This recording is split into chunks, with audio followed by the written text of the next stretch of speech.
Alors, bonjour à vous. Je voulais vous faire une petite intro avant que vous commenciez à faire les méditations qui vont suivre. Je me suis inspirée du travail de Joe Dispenza que j'affectionne particulièrement et je vais vous expliquer pourquoi. Un peu faire une intro pour sa façon de fonctionner. Comme ça, vous allez peut-être mieux comprendre les méditations qui vont suivre. Monsieur Dispenza, en fait, s'est inspiré de l'énergie qu'on a dans les chakras pour faire une méditation, pour nous amener à matérialiser nos intentions.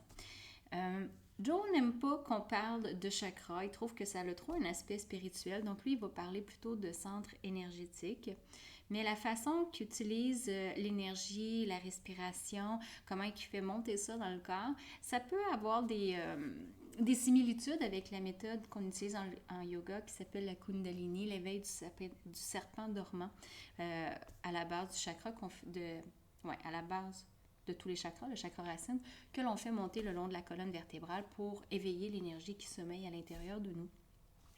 Joe nous l'apporte d'une façon beaucoup plus scientifique, puis je vous dirais même de façon beaucoup plus digeste pour la société moderne que nous sommes. Alors, la façon de procéder, c'est d'éveiller les centres énergétiques, de placer une intention. Et l'intention avec Joe est très spéciale dans le sens où c'est pas seulement une visualisation, mais c'est aussi un état d'être. Il nous parle souvent de se voir dans notre intention. Par exemple, moi, je sais pas, je décide d'être en paix. Bon, fait que mon intention à moi, c'est je suis en paix.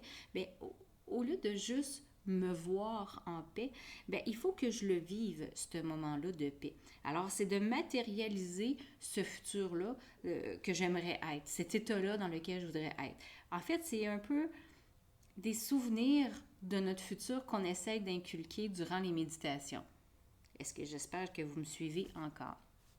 Et vous allez voir aussi dans les méditations, il met beaucoup l'accent sur l'espace.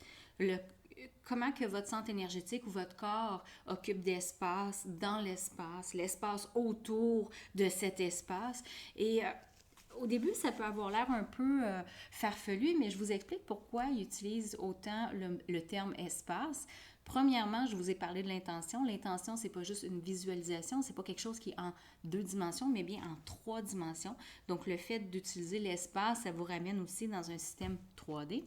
Mais aussi, si on arrive, on regarde au niveau moléculaire, si on regarde un atome est composé à 99,9999999% de vide.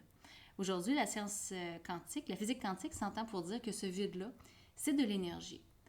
Alors, la façon de penser de Joe, c'est si on utilise l'espace autour de nous, c'est-à-dire notre énergie, on peut changer ce qui se passe autour de nous.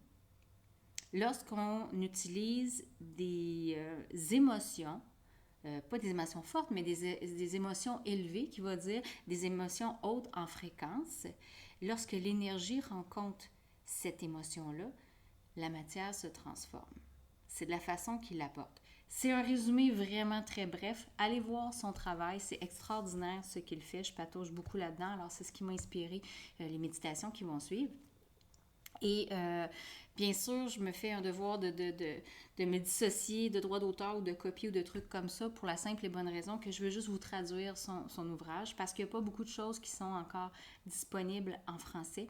Alors, je voulais permettre à mes élèves de pouvoir y avoir accès parce que je trouve que c'est des méthodes extraordinaires parce que j'en vis moi-même les bienfaits. Ça fait déjà moins de 6 mois que je pratique certaines méditations et je suis stupéfaite simplement des résultats. Alors, il faut absolument que je vous partage ce trésor.